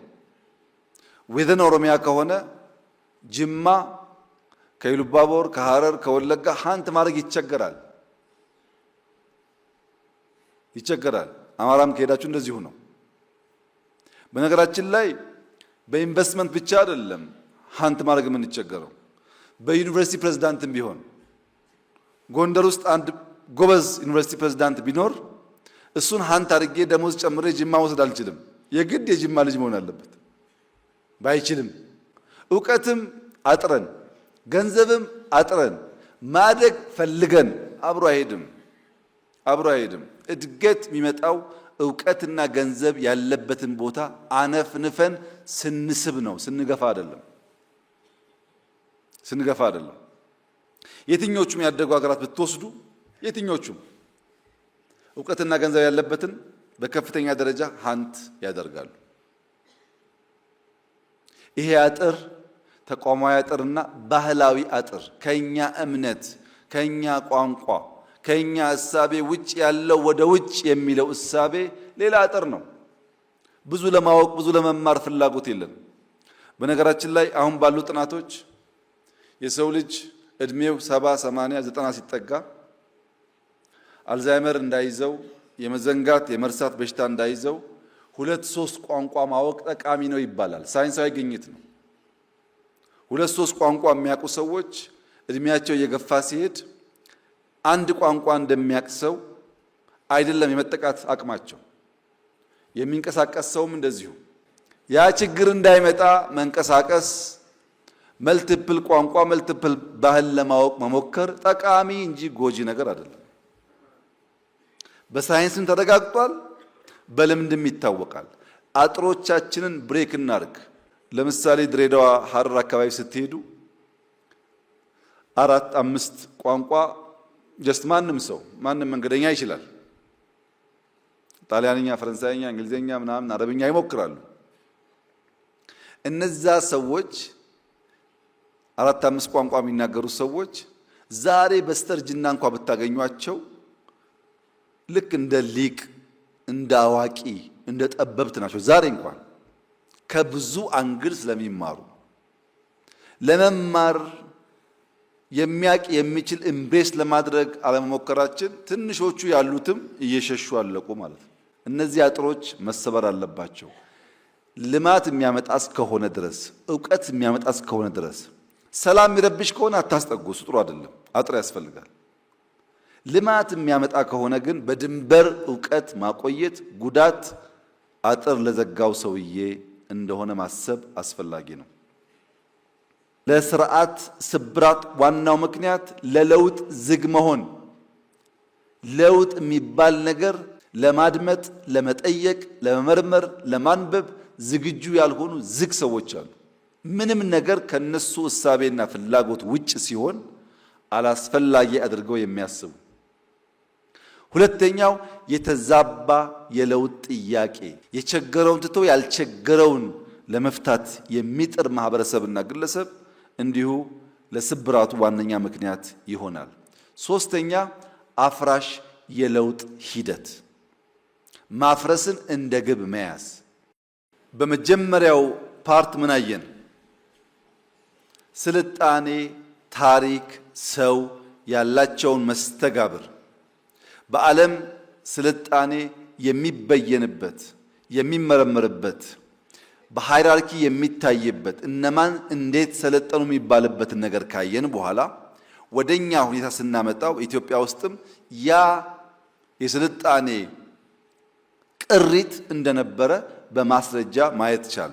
ለምን ተንኮታኮትን ያልን እንደሆነ በጋራ አንድ ሐሳብ ይዘን እኩል ስለማንጓዝ አንዱ ሲሄድ አንዱ ስለሚቆም ነው።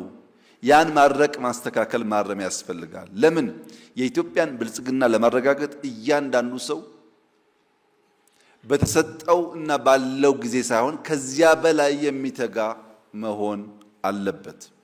ያን ማድረግ ከቻልን ነው ስልጣኔ ማረጋገጥ የምንችለው።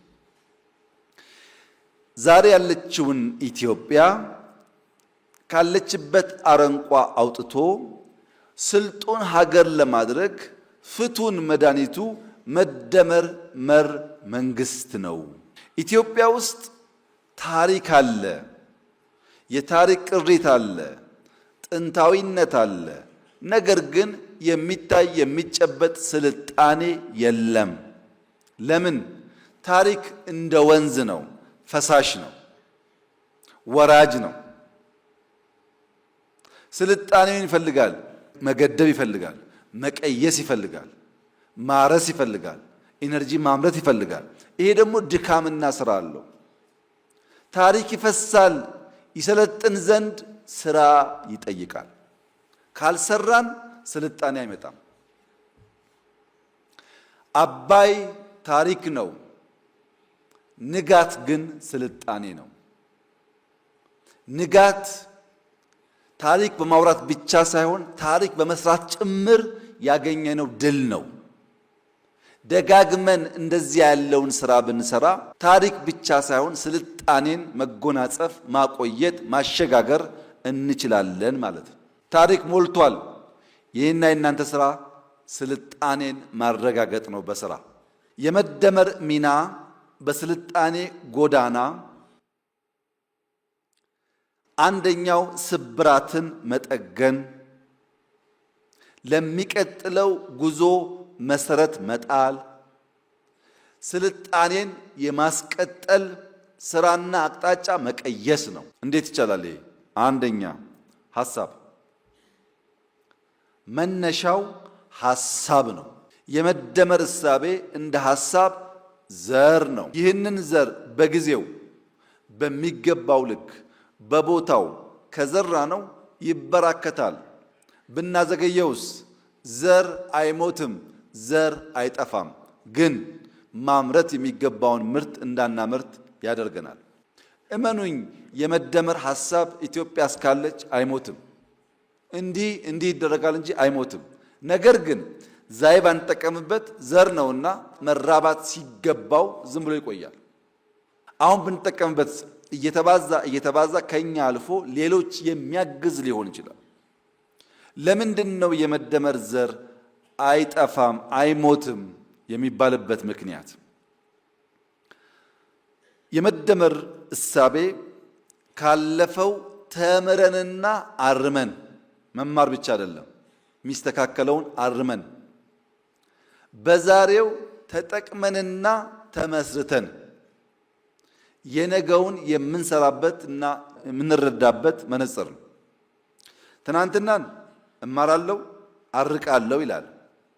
ዛሬን እጠቀማለሁ እሰራለሁ ፋውንዴሽን ተዋለሁ ይላል።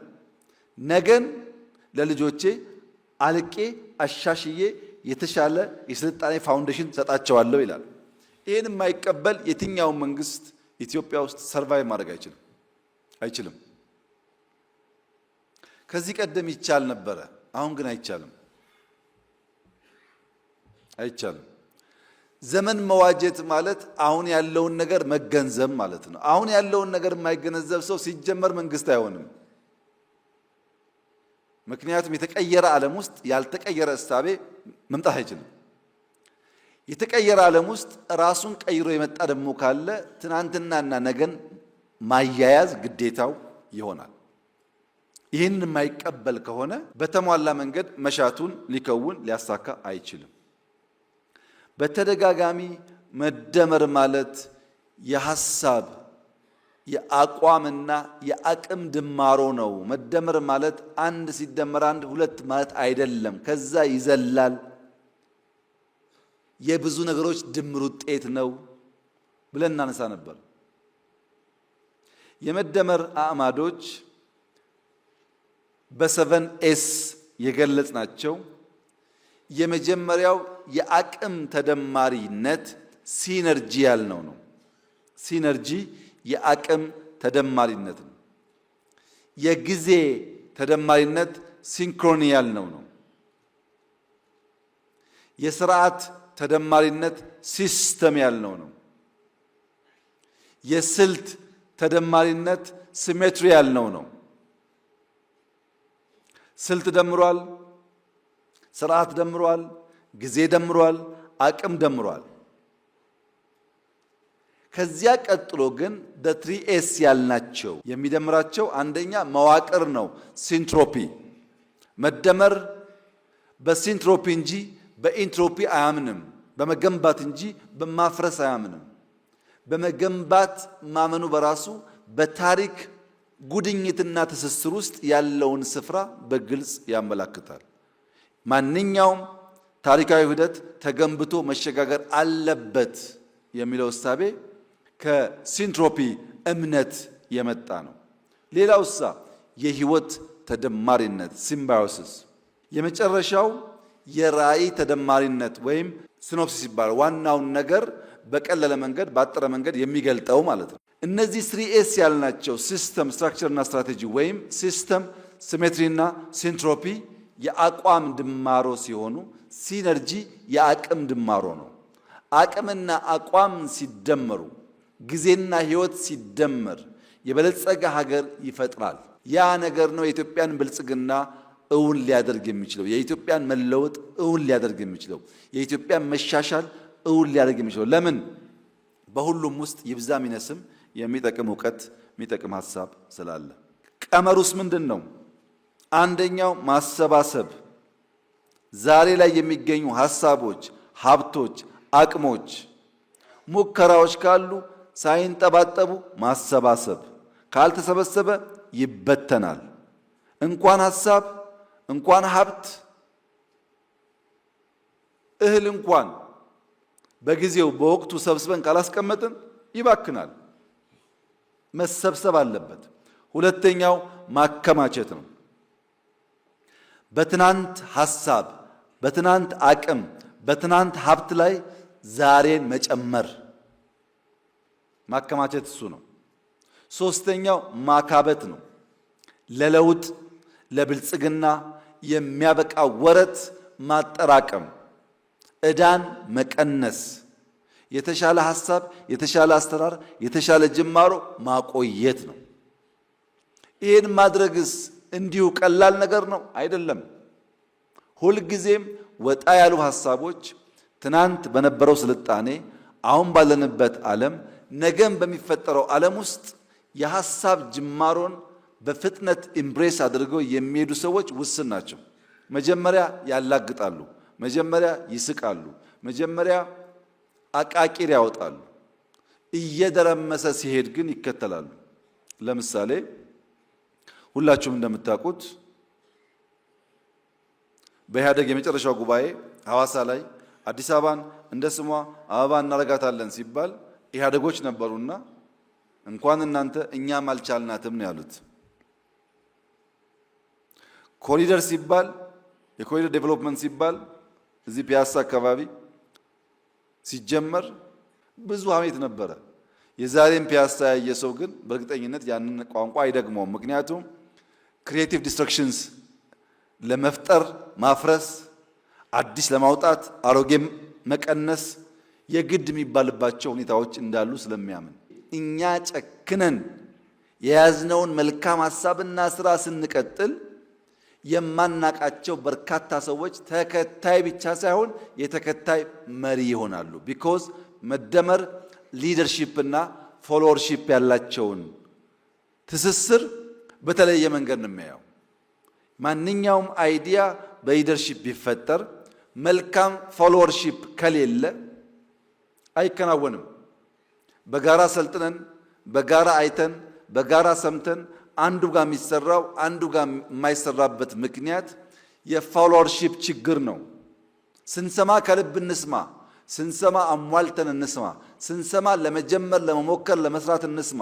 የነበረብን ችግር መነሻ ላይ አይዲያውን በቅጡ መረዳት፣ አይዲያውን ኢምብሬስ ማድረግ፣ አይዲያውን ኢንተርቴን ማድረግ፣ አይዲያውን ከተገነዘብን በኋላ በተግባር በስራ መግለጥ ነበር ችግሩ። አሁንሳ ያው ሰምታችሁ ይሆናል መደመር በፓኪስታን ቋንቋ፣ በኪስዋሂሊ፣ በጀርመን በብዙ ቋንቋዎች ሲተረጎመ ነው። ብትፈልጉም ባትፈልጉም ሄደ ማለት ነው። ሐሳብ ሲጀመር እንዲህ ያለ መከራ አለው። ሲጀመር እየቀጠለ ሲሄድስ ተከታዩ ብዙ ነው።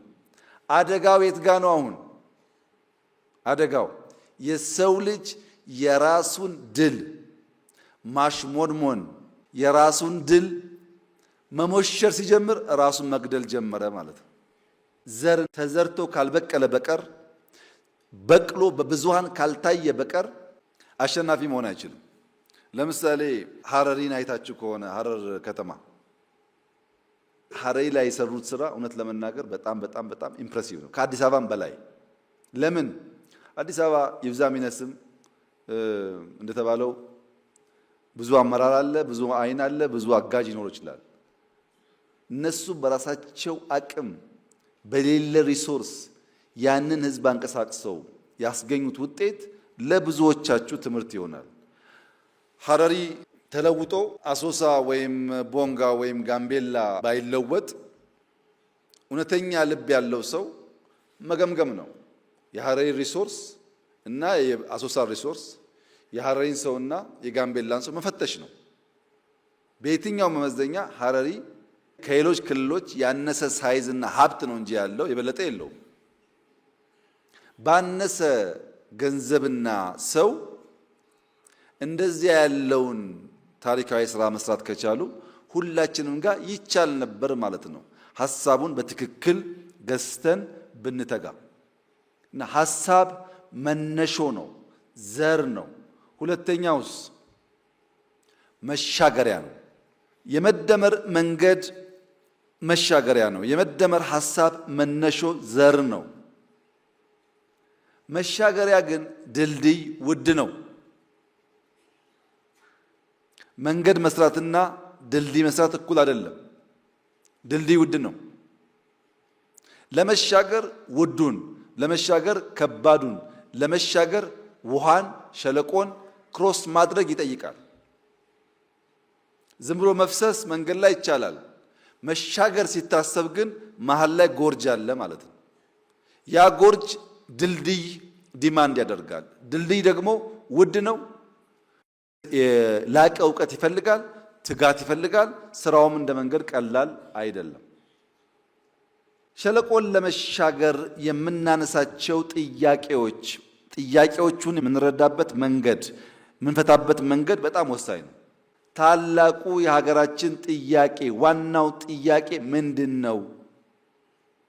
በወጉ በስርዓት በቅጡ ጥያቄውን መገንዘብ የመጀመሪያው እርምጃ ስለሆነ ተሞክረው ያልተሳኩ ሞዴሎች እነማን ናቸው? ያለፈውን ማፍረስ፣ ያለፈውን ማንቋሸሽ፣ ያለፈውን መጣል እንደ ግብ የያዘ ኃይል ነገን ሊሰራ ይችላል ወይ?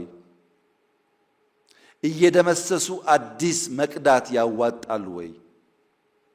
ብልጽግናን፣ ልማትን፣ ለውጥን፣ እኩልነትን፣ አብሮ ማደግን ግብ ያላደረገ ማንኛውም ኃይል አሁን ካለንበት ወደሚቀጥለው ደረጃ ሊወስደን ይችላል ወይ? እነዚህ ለመመለስ ስልቶቻችንን ማየት ያስፈልጋል።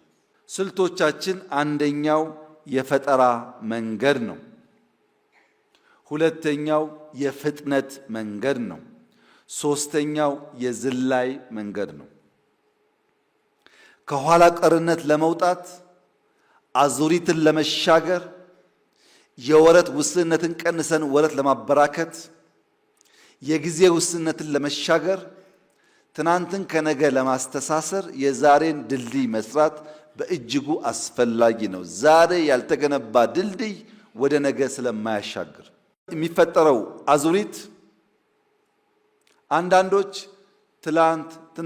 ትናንት ሲሉ ዛሬና ነገ ይረሳል። የነገ ሲባል ደግሞ የዛሬ ይዘገያል። ውስጣዊ ሲባል ዓለም አቀፋዊ ጉዳይ ያልፈናል። ትናንትም ብቻ ካል ተከታይ ነን፣ ነገም ብቻ ካል መሻገር አንችልም፣ ውስጥም ብቻ ካል ተከታይ ነው የምንሆነው። ለዚህ ሁሌ ተከታይ፣ ሁሌ በችግር ውስጥ የምንሽከረከር እንዳንሆን ዓለም የምንገነዘብ፣ ውስጣችን የምንገነዘብ፣ ዛሬም በቅጡ የምንሰራ፣ ብላይንድ ስፖቶቻችን ደግሞ ዞር እያልን የምናይ መሆን መቻል አለብን። ያን ስናደርግ መፍጠንና ሲያስፈልግም ሊፕፍሮግ ማድረግ ይቻላል ማለት ነው። ፈጠራ ማለት ውስንነትን መሻገር ነው። ከአዙሪት መውጣት ነው። የተለየ አካሄድ መከተል ነው። የዝመናን ፋውንዴሽን መጣል ነው። ሐረሪ ቅድም ያልኳችሁ ወይም ጋምቤላ ምላችሁ የግድ አዲስ አበባ መምሰል የለበትም። ችግሩን ካየ በኋላ አካባቢውን ቃኝቶ በራሱ መንገድ ባለው ሀብት ካለበት ሁኔታ ትንሽ ሻል ያለ መፍጠር ይችላል። ሁሉ ዩኒፎርምና አንድ መሆን የለበትም። ምክንያቱም የፈጠራ ምንነትና ባህሪያት እንዲሁም መንገዱን መገንዘብ ያስፈልጋል። የፈጠራ ምንነት እይታና አመለካከት ነው። ከዚያስ አሰራርና ሂደት ነው። መጨረሻ ላይስ ውጤትና ልዩነት ነው። ፈጠራ ምንድነው ያለ እንደሆነ አተያይ፣ አመለካከት፣ አሰራር፣ ፕሮሰሱ፣ ሪዛልቱ እና የፈጠረው ዲፍረንስ ነው። ባህሪያቱ አንሊሚትድ ነው። ፈጠራ እንደ ወርቅ አይደለም፣ እንደ ጋዝ አይደለም። ሶማሌ ክልል ጋዝ አለ፣ ጋምቤላ ወርቅ አለ፣ አሶሳ ወርቅ አለ እንደሚባለው አይደለም። አንሊሚትድ ነው፣ ዩኒቨርሳል ነው። ማንም ሰው ያለበትን ሁኔታ ማስተዋል ከቻለ ከዚያ የሚያወጣውን ነገር መፍጠር ይችላል። መጨረሻ ግን አፕሊፍቲንግ ነው። ከፈጠረ ካሳካ በኋላ በከፍተኛ ደረጃ የሚያነቃቃ ለሌላ ፈጠራ የሚያዘጋጅ ነው። መንገዱ ፈጠራን እንደ ግብአት ከምርት ግብአቶች መካከል እንደ አንዱ ለምሳሌ የሰው ኃይል፣ መሬት፣ ካፒታል እንደሚባለው ሁሉ የመፍጠር አቅም ፈጠራን እንደ ግብ፣ ፈጠራን እንደ ምርት ማየት ያስፈልጋል። ፈጠራ ያልታከለበት ሌሎች ካፒታሎች ብቻቸውን የምንፈልገውን ነገር ሊያመጡ አይችሉም። መለስ ብለን እንመልከት። የሰው ልጅ በምርታማነት የታጀበ ጉዞውን ስናይ ሙሉ በሙሉ ፈጠራ ነበር። ፈጠራው ያዘገመ ወይም ፈጣን ሊሆን ይችላል። ለምሳሌ ሶስቱ የግብርና አብዮቶች፣ የመጀመሪያው የግብርና አብዮት፣ ሁለተኛው የግብርና አብዮት፣ ሶስተኛው የአረንጓዴ አብዮትን ብንመለከት አንድ ባህሪ ያላቸው ፕሮዳክሽን ሌበር ኢንቴንሲቭ ነበረ። ከፍተኛ የሰው ኃይል ይጠይቅ ነበር ብዙ ምርት ማምረት። ሁለተኛ ኢኖቬሽን ከአንድ ጫፍ ሌላ ጫፍ ለመሄድ በጣም ስሎ ነበር። እዚህ ያለ እውቀት ባለበት ለመቶ ዓመታት ይቆይ ነበር። በዚያ ምክንያት የመጀመሪያው የግብርና አብዮት የጀመረው ወደ 10,000 ዓመተ ዓለም ገደማ ነው ይባላል። እስከ 2000 ዓመተ ዓለም ገደማ ለ8000 ዓመታት የሰው ልጅ ከአደን ለቀማ ወደ ግብርና የተደረገ ሽግግር ውስጥ ለ1000 ዓመታት ኖሯል። ቬሪ ስሎ የሆነ ሙቭመንት እንቅስቃሴ ነበር። ሁለተኛው የግብርና አብዮት 17 ሴንቸሪ አካባቢ መጣው እስከ 19 ሴንቸሪ 200 ዓመት ቆይቷል። ምን አመጣ ይሄ? ሰብል ማፈራረቅ፣ ሁሌ በቆሎ ብቻ ሳይሆን በቆሎ፣ ስንዴ፣ ሩዝ ማድረግ፣ አነስተኛ ሜካናይዜሽን የተጀመረበት ነው። ያኛው ለ1000 ዓመታት ሲቆይ ይሄ ደግሞ 2 ሴንቸሪ ቆየ። ሶስተኛው አረንጓዴ አብዮትስ 1930 ገደማ ጀምሮ 1960 ገደማ ድረስ ነው የሄደው። አንደኛ ፕሮዳክቲቪቲ ጨመረ በስፋት። ምን አዲስ ነገር አመጣ ያላችሁ እንደሆነ ማዳበሪያ መጠቀም፣ ተባይ መከላከያ መጠቀም፣ መስኖ መጠቀም፣ ሜካናይዜሽን መጠቀም፣ ምርታማነት ለማሳደግ የሚያስችሉ በአጫጭር ጊዜ የሚበቅሉ ሰብሎች መመራመርና ማግኘት፣ ውስን ውሃ በውስን ቦታ ሰፊ ምርት በጣም በአጭር ጊዜ ውስጥ። የመጀመሪያው ለ1000 ዓመታት ቆየ፣ ሁለተኛው ለሴንቸሪ ቆየ፣ ይሄኛው ደግሞ ለ10 ዓመታት ቆየ። የኛስ ሶስተኛው አረንጓዴ አብዮት ባለቀበት ዘመን የኢትዮጵያ ዘፈን በሬና ገበሬው ይላል። ቢያንስ 19 ሴንቸሪ ሜካናይዜሽን ሲፈጠር ያ የበራለት አንቂው ሰው በሬና ገበሬ ትስስር የለውም፣ በሬ ከትራክተሩ ቢል ኖሮ ሰው ምን እያለ ነው፣ ምን አስቦ ነው ይጠይቅ ነበር።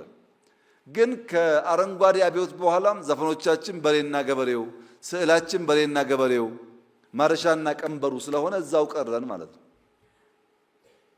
የግብርና ሪቮሉሽን ከጀመሩ አገራት ተርታ የምንመደብ ቢሆንም እስከ ዛሬ በሬና ገበሬን ማላቀቅ አልቻልንም።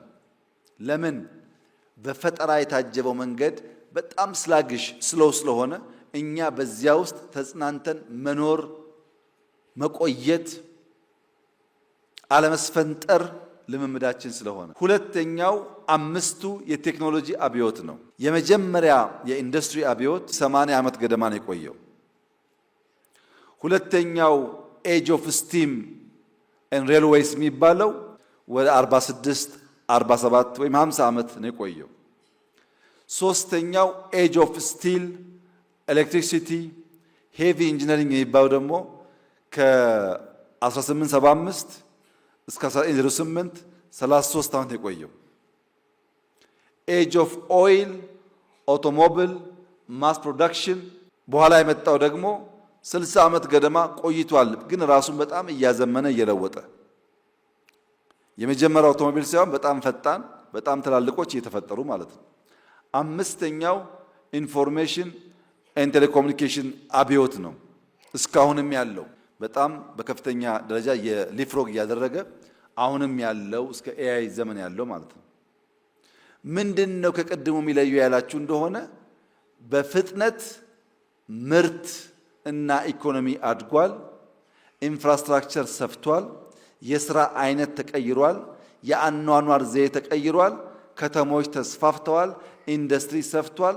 ቴክኖሎጂና ፈጠራ በከፍተኛ ደረጃ ፈጥኗል። ይፈጠራል፣ ይስፋፋል። ድሮ ቢፈጠርም አይስፋፋም። ሚንስ ኦፍ ኮሚኒኬሽን አልነበረም። የኢንዱስትሪያል ሪቮሉሽን ለዓለም ያስገኘው ነገር በከፍተኛ ደረጃ የምርት መትረፍረፍ እንዲመጣ ማስቻል ነው። ከዚያ መቋደስ ያልቻሉ ሀገራት ወይም አልሰሙም ታጥረዋል፣ ከሰሙም አልፈጠሩም ማለት ነው።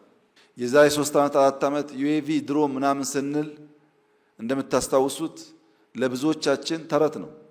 አርቲፊሻል ኢንተለጀንስ ሲባል ለብዙዎቻችን ቀልድ ነው። ዛሬ ግን ሰለጠንኩ አደኩ የሚል ሀገር ፕሮዳክቱን ሲያመጣ እኔም እኮ እንደዚህ ሞክሬያለሁ፣ እኔም እኮ እንደዚህ አለኝ ማለት ቻልን። ሌት ካመር አድቫንቴጅን ሊፍሮግ እናድርግ አንቀመጥ ያልነው ሰራ ማለት ነው። በግብርናውና በኢንዱስትሪ ሪቮሉሽን እንደዚህ ቀድመን ሙከራዎች ብናደርግ ከዋናዎቹ እንኳ ባንሆን ቢያንስ በበቂ ከሚጠቀሙት መሆን እንችል ነበር። ያ ድጋሚ እንዳይደገም ነው አሁን ሙከራዎች የሚደረጉት። የፈጠራ ሙላት የሚፈጠረው ከችግር ተንታኝነት ወደ መፍትሄ አመንጭነት። ችግርማ ኖርንበት፣ እሱ መተንተን ሳይሆን እንዴት ነው ከዛ ልንወጣ የምንችለው የሚል መፍትሄ ማፍለቅ መቻል። በፈጠራ ማምረት ራሱ ፈጠራን ማምረት ሲቻል፣ በችግር አለመታጠር በመፍትሄ መሻገር ሲቻል፣ ገደብ የለሽ እና ሁሉን አቀፍ የሰፋና የፈጠነ ጅማሮች ማስተናሰል ሲቻል ነው። ለምሳሌ ኢትዮጵያ ውስጥ ችግር በሚመለከት ድርቅ እናውቀዋለን፣ አብረን የኖርን ያደግንበት ጉዳይ ነው።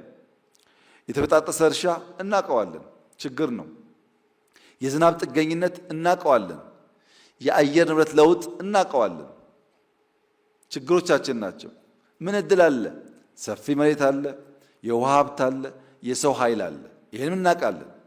አሁን ከኛ የሚጠበቀው የተበጣጠሰ መሬት ሳይሆን ኩታ ገጠም ማስፋት፣ ያልታረሱ ጦም ያደሩ መሬቶችን ወደ እርሻ ማስገባት፣ የበጋ ስንዴን ማስፋት፣ ሜካናይዜሽንን ማስፋት፣ አረንጓዴ አሻራን ወደ ፍሩት ወደ ኢንዲጂነስ ማሳደግ፣ በጥራት ማስፋት። ምንድነው ይሄ? መፍትሄ ያመጣን ማለት ነው። አረንጓዴ አሻራ ሲሰፋ የአየር ንብረት ለውጥ አደጋ ያስከትልብንም። ክረምት ከበጋ ማረስ እንችላለን፣ ምርት ይሰፋል፣ ረሃብ ይጠፋል ማለት ነው። ችግሩን እናውቀዋለን። መፍትሄው ላይ ነው ርብርብና ስራ የሚያስፈልገው። መደመራዊ የፍጥነት መንገድ ይደርሳል አይደርስም፣ ይቻላል አይቻልም በሚል መላምትና ግራ መጋባት ውስጥ መቆየት ሳይሆን ከዚያ የወጣ በውጤት የሚገለጥ ፍጥነትን ማረጋገጥ ነው። የሂደት እና የውጤት ፍጥነት ማሳየት ነው። በትልቅ ማሰብ፣ በትንሽ መጀመር፣ ማበራከት፣ ማስተናሰልና ማላቅ ነው። ከጊዜ ኋላ እንድንገኝ ያደረገው የሂደትና የውጤት ፍጥነት መጓደል ነው። ስላግሽ የሆነ አካሄድ ከጊዜም ከውጤትም እንድንዘገይ አድርጎናል። ጊዜ ተሻግሮ አለማሰብ፣ ለነገ አለመዘጋጀት፣ ለትውልድ አለማቆየት። ሰርገኛ መጣ በርበሬ ቀንጥሱ፣ አስፋልት ከሆነ ሽሮ ፈሰስ። ጊዜን ማሳደር፣ ችግርን ማሳደር፣ ፕሮጀክቶች በጊዜ አለማጠናቀቅ፣ ሄዶ ሄዶ ለትውልድ የሚቆይን ወረት ማሳነስ ነው። በትልቁ ማሰብ፣ ከትንሽ መጀመር። ለምሳሌ ጽዱ ኢትዮጵያን የመፍጠር ግብ ከቢሮ ተጀመረ፣ ከተማ ተባለ፣ ወደ ሀገር እየሰፋ ሄደ። ኮሪደር፣ የበጋ ስንዴ፣ ሌማት፣ ግሪን ሌጋሲ፣ ሁሉም ኢኒሼቲቭ ጅማሮ አነስተኛ ነበር። በሂደት እየፈጠነ እየሰፋ እያደገ ጥራት እያረጋገጠ በሀገር ደረጃ ኢምፓክት የሚያመጣ ሆነ። አሁን ከጀመርናቸው ውስጥ ኮሪደር አሸልሟል፣ ግሪን ሌጋሲ አሸልሟል፣ ስንዴ አሸልሟል። አብዛኛው የእኛ ኢኒሼቲቮች በዓለም አቀፍ ደረጃ ሪኮግናይዝ የተደረጉና ሽልማት ያሰጡ ናቸው። ለምን? በቀጣይነትና በውጤት ማረጋገጥ ስለቻል። ፍጥነት ሲባል 3 አይነት ፍጥነቶች አሉ። አንደኛው ስፒድ ነው። በአማርኛ ቶሎታ ይባላል። በቶሎ መድረስ። ስፒድ ወደ ግራም ወደ ቀኝም ሊሆን ይችላል። ስፒድ ወደ ፊት ወደ ኋላም ሊሆን ይችላል። ስፒድ ወደ ላይ ወደ ታችም ሊሆን ይችላል። ብቻ መፍጠን፣ ብቻ ቶሎታ። ሁለተኛው ፍጥነት ቬሎሲቲ ይባላል። ፍጥነት ከትክክለኛ አቅጣጫ ጋር መፍጠን ብቻ ሳይሆን ራይት ዳይሬክሽን መሆን አለበት ያ ፍጥነት። ሶስተኛው አክሰሌሬሽን ይባላል፣ ወይም ሽምጠጣ፣ ጥድፈት ይባላል በአማርኛ። ይሄ ደግሞ ፍጥነት አለው፣ አቅጣጫ አለው። አቅጣጫው ላይ እያደገ የሚሄድ ፍጥነት አለው። ለምሳሌ የመጀመር ፍጥነት እንደምታዩት በአንድ ጊዜ ሁሉም ሯጭ ስብስብ ብሎ ይከመራል። ይሄ የመጀመር ፍጥነት ነው። በሂደት ምን ያጋጥማል? ይኸው እንደምታዩት በሂደት እየሳሳ እየፈጠነ የሚሄደው እየቀደመ፣ የሚዘገየው ደግሞ ከፈትፈት እያለ ይቀጥላል። በኋላ ላይ በሂደት ያለው ትጋት ወደ ውጤት ጥራት ሲመጣ እንደምታዩት የመጀመሪያው ሯጭ በከፍተኛ ፍጥነት ሲሄድ ተበተነ ሰው። ከኋላ የሚከተሉ 2 ሰዎች አሉ፣ 2 ኢትዮጵያውያን። ሶስተኛውን ተመልከቱት። ሶስተኛው ሁለተኛውን ቀደመ። ለምን? ለውጤት ጥራት።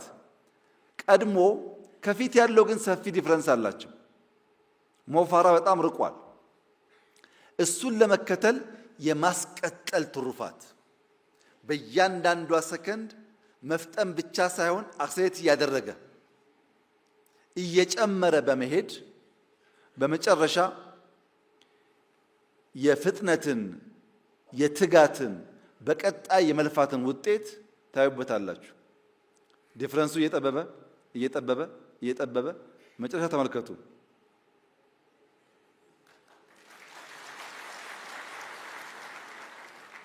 ምን ማለት ነው?